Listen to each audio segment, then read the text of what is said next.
Welcome to the Digital Hive podcast, where we talk all things digital marketing. I'm Emma, a marketing strategist and coach for business owners who aren't short on ideas but want support with the strategy and tactics to get their message out into the world.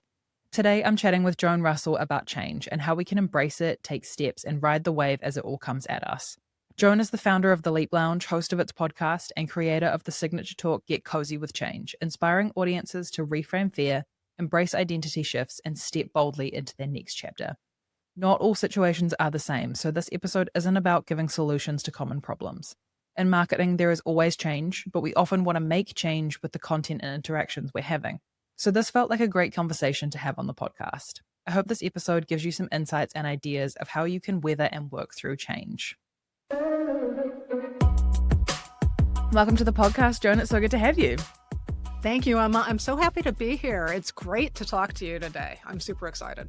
So to kick us off, tell us who you are and what you do in your business. I'm Joan Russell. I'm a change coach and transformation strategist. I'm also founder of Intuitive North and the Leap Lounge. Intuitive North is basically for my one-on-one coaching and group coaching. And the Leap Lounge is a place where people who are in transition, have big changes going on in their lives, they can find clarity and the support squad in order to help them out and get courage to do the thing. Yeah, I love that. With change, I feel like the first step is first figuring out like what to change. Like you might be feeling a little bit of friction in your life or work and you know that something needs to change, but maybe you need to figure out what like to aim for. So how do people put the pin in what it will be that they change? That's a really great question. And I agree with you completely because without knowing what you want to change and what your desires are deep down inside, you may go in the complete wrong direction. And what I like to do is have people check in with their values first. And I know that sounds kind of strange because, sometimes people are like, but wait, I need to find work. But if you find work that's not aligned with your values, or if you start a business that's not aligned with your values, it's not likely to stick. Yeah, no, I love that. I think because there's so much information out there about what we like should do. And so often you can hear something and go, oh, well, I should do that. But if that is based in a different set of values or it's kind of like masquerading as your values when maybe it actually isn't, like they're telling you it's aligned with your values, but potentially it isn't. You can get this kind of like overload of, oh, I should do this. And then, it's often expensive to go off in the wrong direction. So the more aligned we can be at the start, just the better and the more comfortable it will feel. 100%. And a lot of those shoulds, first of all, stop comparing yourself with other people because you aren't them and they aren't you. And you're two totally different beings who want different things in your lives. You don't even know what that other person wants or if it's, what they love doing. Maybe they hate it. One of the things that I always talk about is our conditioning. And we've been conditioned since we were born, since we were in school, to be something and do something that maybe we aren't at all. When we're in school, a lot of us aren't really good at tests, for example. But everyone's supposed to be good at tests, and you're all graded on the same system. Yeah, no. So if you think about what you see other people doing, they've been conditioned differently than you've been conditioned. And peeling off that conditioning is also a really good first step to thinking about what you want to change in your life. Because once again, so many times we're doing things and we don't even know where that comes from. Yeah, totally. And then there's the other situations where maybe something is decided for us. A relationship ends, a role ends, maybe you had a fixed term contract and you hoped it would be extended and now it isn't being extended, or you're being made redundant, or, something's happened with your house and you have to move. How can people, I guess, give themselves time for a little bit of grief, but then also take that next step when maybe it wasn't the thing that they decided in the first place? That's such a complicated topic because change is different for everyone with how it looks. And some people, if it's forced upon them, they're like, woohoo, I'm out of here. See ya. and other people are absolutely devastated because, maybe they thought they would have that partner for the rest of their lives, whatever partner that is, whether that's work or personal or whatever. So everyone has to think about what that loss looks like differently. And for some people who do the Wahoo thing, maybe then they're going to feel really guilty because all these other people have been laid off. And oh my God, I shouldn't be acting this way. And you know what? Perfectly okay to have those thoughts and feelings. Perhaps if somebody dies and you feel relief, it's really, really challenging to do that. So that's where I like to talk about mindfulness and really, even if you're just pausing for an hour or a day, what you can afford to pause on in order to get in touch with how you're feeling about the thing that has just happened to you that could either be fantastic or devastating or somewhere along the spectrum in between. And learning to figure out a way to accept it. And a lot of times that's really, really hard and might require going to a therapist even because, I don't know how many times is it easy to accept, the loss of a relationship of someone that you thought was going to be in your life forever. That's devastating. Yeah, and also just the comparison of often with redundancy, it's not that, just one person gets laid off. Usually there's a group of people, and so then you're comparing yourself to the others. With a relationship, it's kind of like, oh, well, they're doing better than me. Yeah. Or I thought I was doing better than I am, and now it's kind of like caught up with me. So kind of like self-forgiveness in the moment that you will feel different things at different times. Um, and that it won't feel the same as if you had decided to make the change yourself. As positive of a person as you might be, moving forward at a certain point, there's still that point of grief where like it's different. It's different. And, you have all of these stages of grief, and people think that you're supposed to move along the stages of grief and it's going to be linear. It is not linear at all. You're going to have ups and downs and everything in between. And one minute you're going to be perfectly fine, and the next minute you're going to be sobbing in a corner. We don't know minute from minute how these things impact us and our bodies and our mental health. And that's where being in tune with yourself and listening to yourself and your body and your mind and where you're at, just paying attention with love and acceptance that this is how it's gonna go sometimes. You can't control it. And that's the hard part because we want to control everything. Whereas in reality, we can control this much, but we can't control everything else that's out here. And sometimes we can't control what we're thinking and feeling either. How many times have you been like, oh, I'm going to nail this, and then the next minute you're going, oh, I'm going to fail this so badly? And your brain seesaws sometimes. It's trying to keep you safe. So whatever you want it to think, sometimes it's going to think the opposite and be like, nope, you suck. Yeah, I guess that's actually a really good point and a thing to remind yourself is like your brain is only trying to protect you. Yep. And with anxiety, we all see the jokes online of like my body can't tell the difference between answering an email and encountering a woolly mammoth. Like it just freaks out. But it's just protecting you. And how can you, thank your body, but, correct some of those Yeah. feelings and like try to look at it a little bit with logic. But give yourself some time to feel those feelings and process through them in your own way. And everyone has their different ways of coping with, say, stress and anxiety. And that you'll figure it out. Because I think with change, we see so many people tell these stories of how they got to where they are, and it is so much the highlight reel of these are the things that works. Yeah. They don't talk about the thing that failed, because they don't have time in their like hour and a half or whatever. How I built this with Guy Raz kind of shows of like they don't have time to talk about all of the mistakes. I'm sure often they do. If you like actually looked at those episodes from a statistical standpoint, that they do talk about the things that didn't work, but our brains latch onto the things that did work. Mhm. And that everyone has their stuff. Just the same as, say, like, people who are going on all of these trips or buying a new vehicle, you don't know if they've paid cash for those things. So as much as you might only pay cash for those things and compete yourself with, why can't I afford those things? Everyone just makes their different choices in life, and that's kind of like where we are. But with going back to your values and figuring out what's important to you, often when you evaluate those situations, some of those things aren't as important to you as maybe that like gut feeling is in the moment when you see that somebody else has something.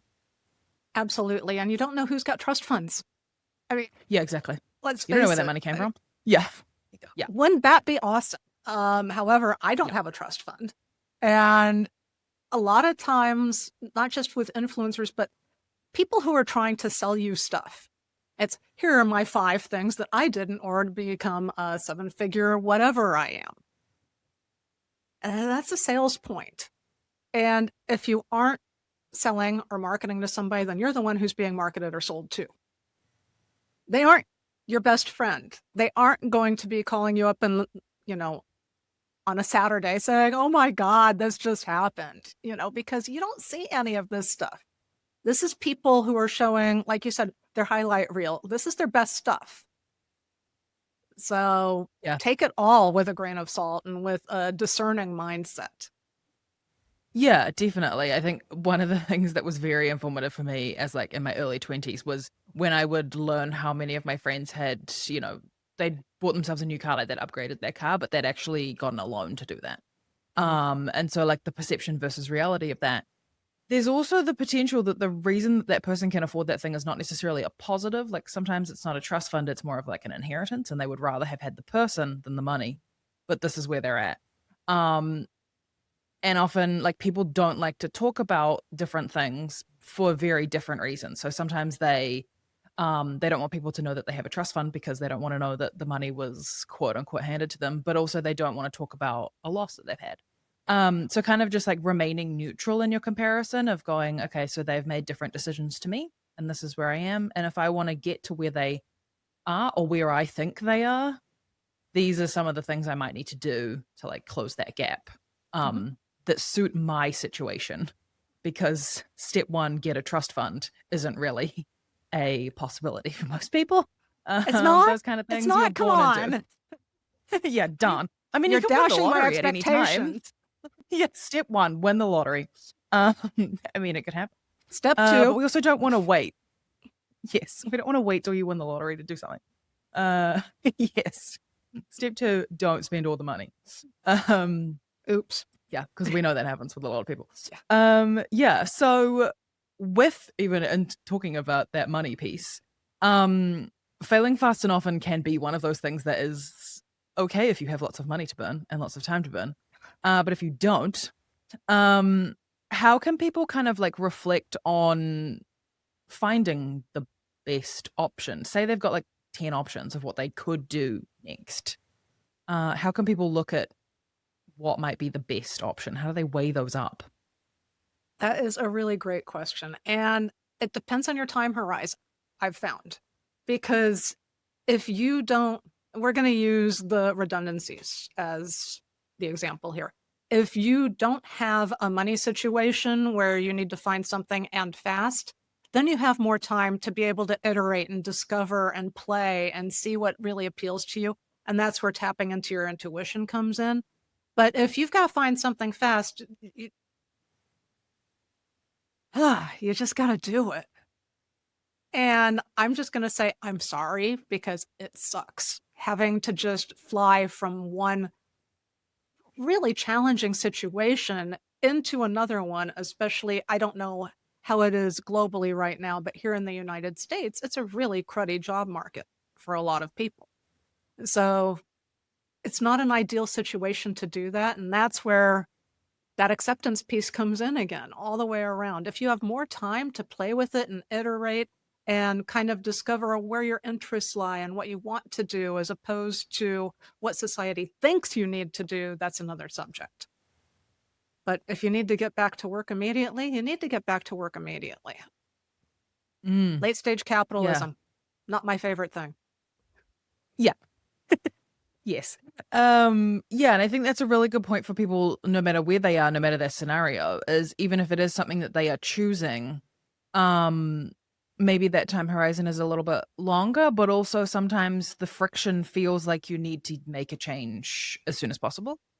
Mhm. And how can you find that little change that might bring you some relief and feeling that you're moving forward, I guess, in terms of like, maybe you are looking for a new job, but you're able to find a hobby that you can do on the weekends so that even if it takes you a while to find that new job, find that new client, that you're finding some kind of fun and creativity. Say the thing is that you don't feel particularly creative in what you're doing at the moment, and you want to bring that in. Is there a different part of your life that you can do that in? Not to Mhm. completely satiate it, because if you feel like you need to change that, then we want you to take the steps.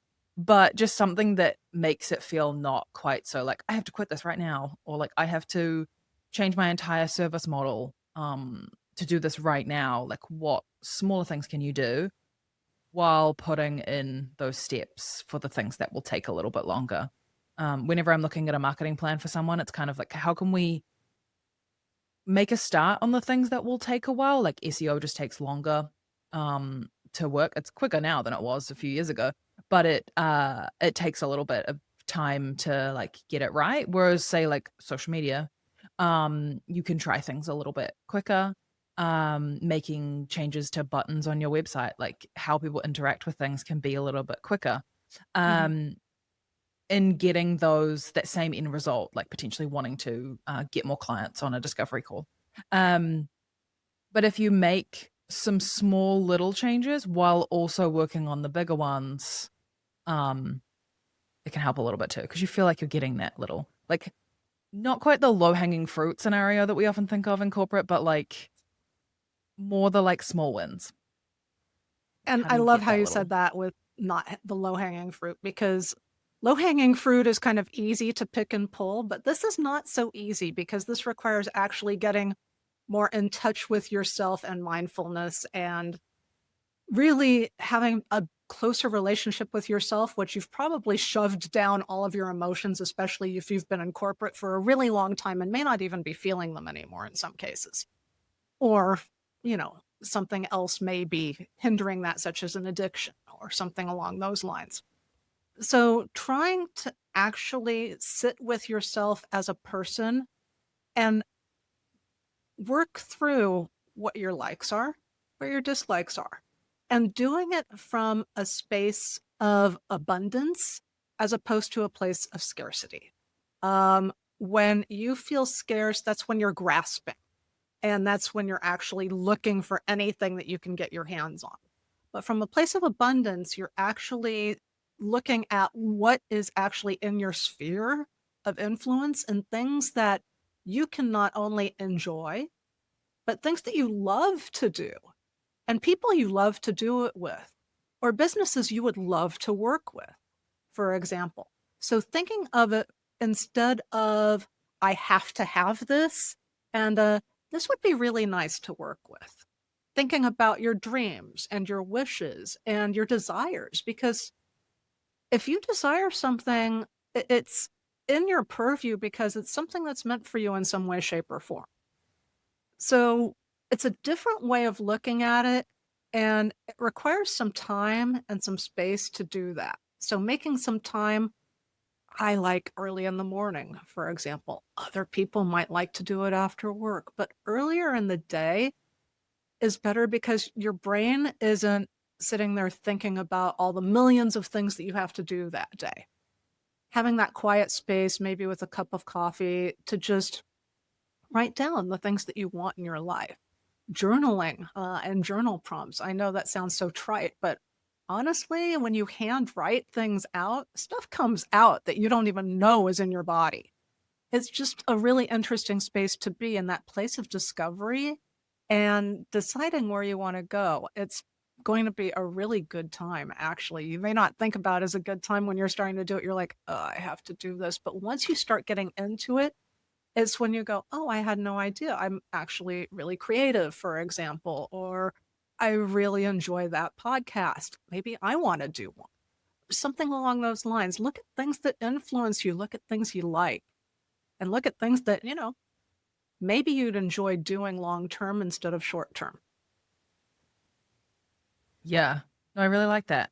I think too, it's just that thing of with journaling, I find that I'm more actively processing things than being on an autopilot. So, like, going through my day on autopilot might include shutting down some of those feelings, just moving forward. I just have to get this done.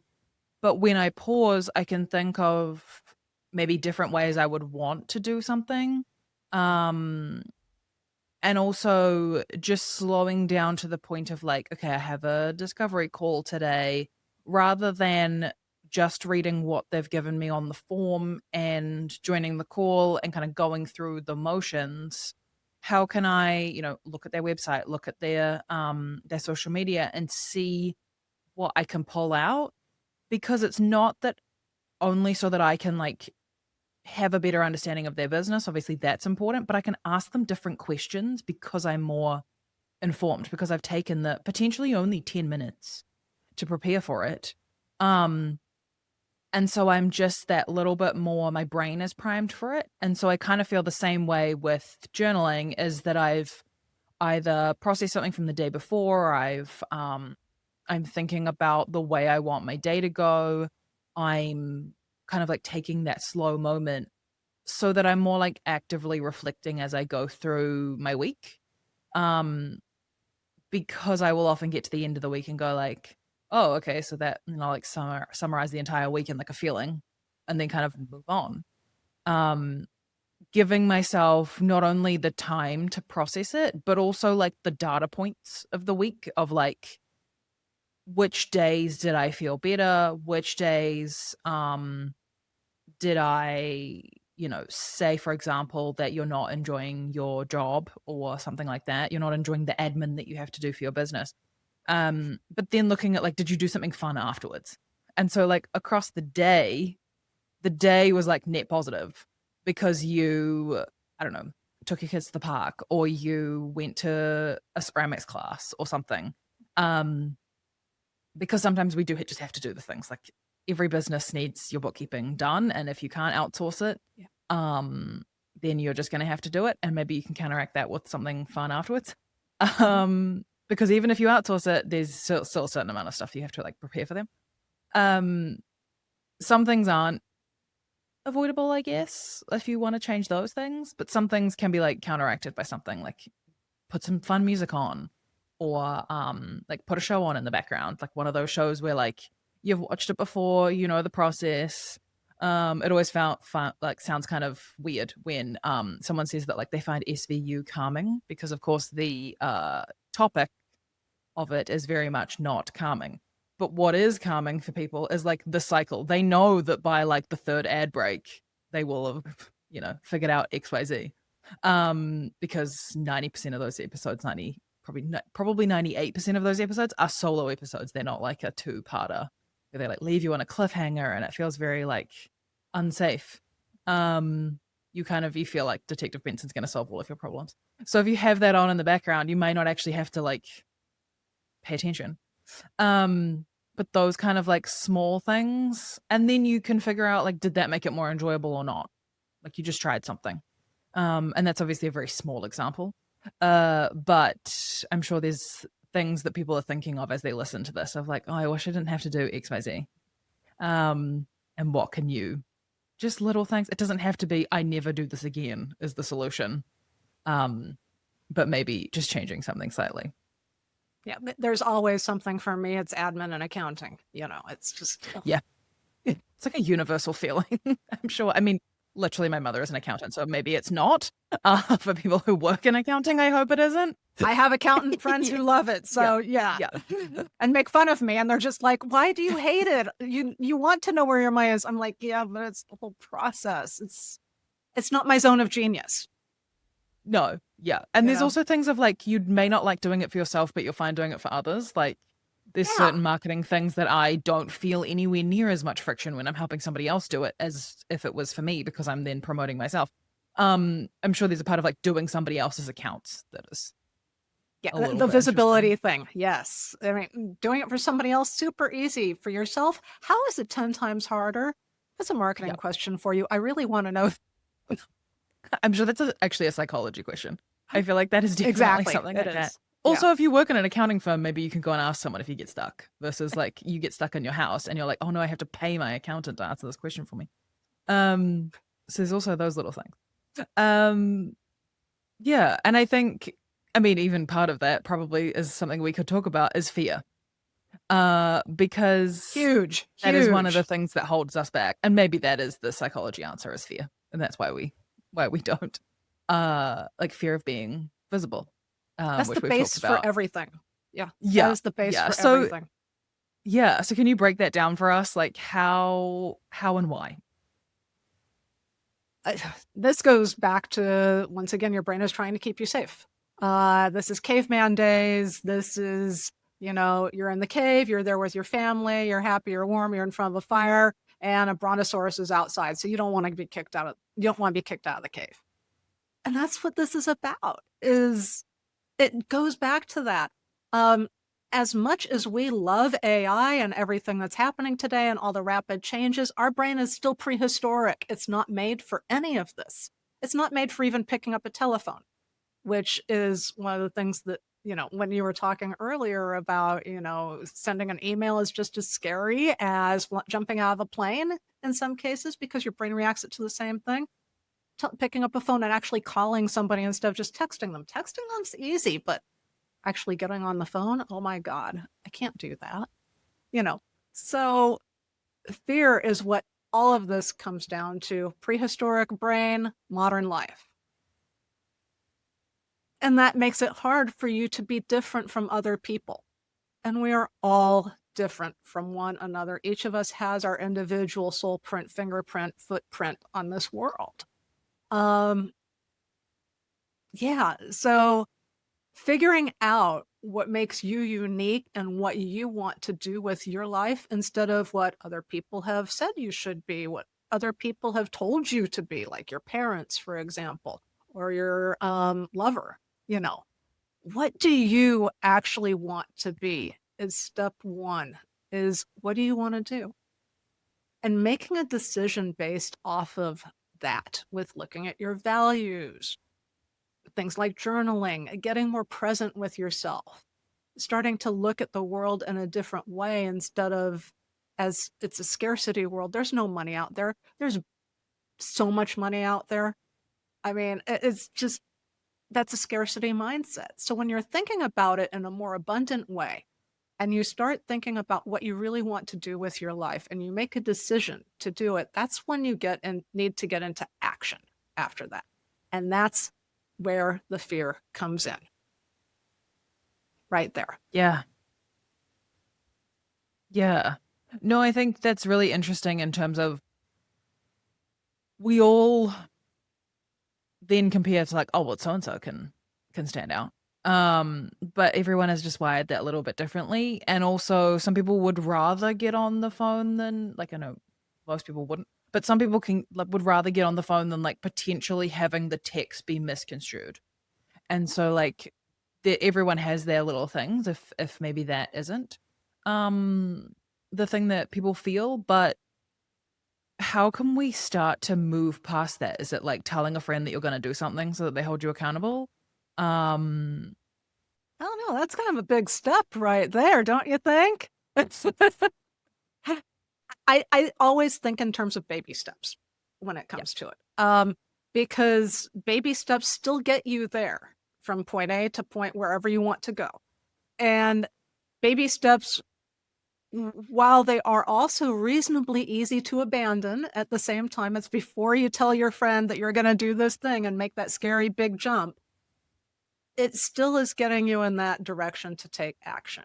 If you decide to do something, like you want a job in a different field, for example, we'll go with that. You create a resume for it and you just send that one resume. You don't have to tell the world that you're doing this yet. You know, you can talk to your best friend and say, hey, I'm thinking about maybe doing this, instead of going all in and saying, yes, I'm going to do this immediately right now. And you can kind of put feelers out. And it's still easy to walk back if you were like, okay, that isn't for me. Because sometimes when you start saying the thing or doing little bits of the thing, that's when you can go, maybe I didn't like that actually. Maybe I want to do this instead and change your mind. But even when you do that big jump and say, hey, bestie, I'm going to do this. I'd really love your support in it. You can still walk it back at some point because here's the fun thing. We're all beginners when we're doing something new. And this is where beginner's mindset comes in. You don't have to have it all figured out. Seriously, you don't. And we feel like we need to because you've got that person on, your social media saying they have it all figured out. They know exactly what to do and they can teach you too for the low, low price of $99.99. You don't have to know. You don't. Baby steps will get you there. And also, if as you're taking those baby steps, you can't know where it's going to get you. You can maybe have an idea of it. But it is that thing of like doing something, checking that data point. Did I enjoy that? Did I not? Did it give me the outcome I wanted? No. Do I still think that this has the potential to give me the outcome I wanted? Like maybe it still felt aligned in your values and it felt like the right decision, but it just didn't get you that sale, for example. Mm-hmm. But is there something else, or can you try it, 10 more times, because chances are the likelihood of it improving. Like if you feel like you feel like you're in the right direction, it just needs a little bit more either practice or tweaking something or what have you. But yeah, you don't have to change everything. Yeah, following your excitement about something. If you do this step, how you feel? And this is also a data point. I mean, it's important to think of thoughts and feelings as data points too. I mean, sometimes your brain's going to try and hijack that and be like, yeah, you don't need to do that again. You did it once and nobody responded to it. That's just false because you need to keep showing up sometimes in order for anyone to respond to things. And also sometimes people may be watching, but you're not getting responses to it. So following the things that call to you, things that you enjoy doing, that's super important too. And like what you said, you can't know the outcome. And that's a big part of fear as well, is we want to know how it's going to turn out. Well, you know what? No good story tells you the ending first. Yeah. True. You have Very something called a hero's journey, and I know that you practice this very often in marketing. And the hero's journey always starts off with the person having a problem and trying to figure out a solution. And how many times does that solution get figured out in the first 5 minutes of the movie? It doesn't. You have to go through the whole arc. And life is pretty much like that too, unless you win the lottery, which I'm working on that. I really. Yeah. I'm not. I don't buy tickets. I don't either, but it's nice to say that. Yeah. I'm working on it in my mind while I'm not buying tickets. Yeah. Yeah. And I think too, like even with that, it's looking at things like, what do I think this is going to achieve for me? Mm-hmm. What factors of this can I control, and how can I do this to the best of my abilities, while also recognizing the things that you can't control, because we do have an uncanny ability to blame ourselves when things don't work out. So it's not that, say you have a discovery call with a client, it's not that they hated you and they thought you couldn't handle the job. They maybe just getting their feelers out at the moment. They're looking for pricing. They're not quite ready to make a decision. There's just a personality difference, all of those kind of things. And realistically, if you sold that client, maybe you would have problems as you go through the process because it wasn't completely aligned. Mm-hmm. And so that maybe that's a good thing. It's not that you like pitched yourself terribly or something. So being able to look only at the things that you can control and not all of the other factors and the possibilities. Because it's also interesting how often people will not tell you the reason why they won't go ahead with something. Or they will blame price when it actually isn't the price. Like I can't afford it or whatever. When because they don't want to hurt your feelings with whatever the thing is, because it's something that is completely subjective and they're like, you just aren't really the right fit for me. It's not like straight to prison. It's just when I'm not going to hire you. Yeah, And that's fine. totally. Nice for you, nice for somebody else, but it's not quite right for me. Um, Especially if like say someone's looking at hiring a website designer, hopefully they're actually interviewing multiple people. And so they have to not pick multiple people because they can't have 3 websites. That wouldn't make any sense for their business. Um, so it's not that you've done something wrong, it's just it wasn't for you. And hopefully as your business grows, you're able to have enough of those to where it feels like, okay, I didn't win this one, but I'm gonna win other ones. And you have that data to look back on and remind yourself that um it will continue to be a yes in the future. 100%. Yeah. And I love what Sometimes. you said there with it just isn't for you. Mm, And that's the thing is, I know this is totally cliche that when one door closes, a window opens. I mean, at the same time, thinking about your values now versus, 15 years ago, you're two different people. So if you've had a job for 15 years, the company's changed a lot too, and perhaps their values no longer align with yours. So if you are made redundant at that point in time, perhaps there's good reason for it and it's realigning your life. And that's a different way of thinking about change is, well, did that still align with your values? Or is it time to make a shift in your life? And thinking of it from that point of view with, oh, wow, now I could start doing some really cool stuff. What are the great things that I can bring in that I've been wanting to do, but I've been working here instead? Maybe I want to go into a different field. Maybe I want to try something else. Maybe I want to start my own business. It brings in all of those possibilities once again. So some things are a blessing for reasons. And at the same time, all of this with change, it creates resiliency. mm. And without friction, if there wasn't some sort of friction, then growth would never come out of change. And almost every single time there's a big change, growth happens afterwards. Yeah, very true. Yeah. And regardless of whether that change is something that you initiated or not, Exactly. because ultimately you've made the decisions that then make that change and that growth. Um, you know, Positive, negative, all of those things. It's that lived experience that we kind of like learn from. Everything is either like, a lesson or a win in some way, or both. Hmm. So there's also that. It can be like get you closer to where you want to go, but you also have learned a few things because maybe it didn't go the way that you wanted it to.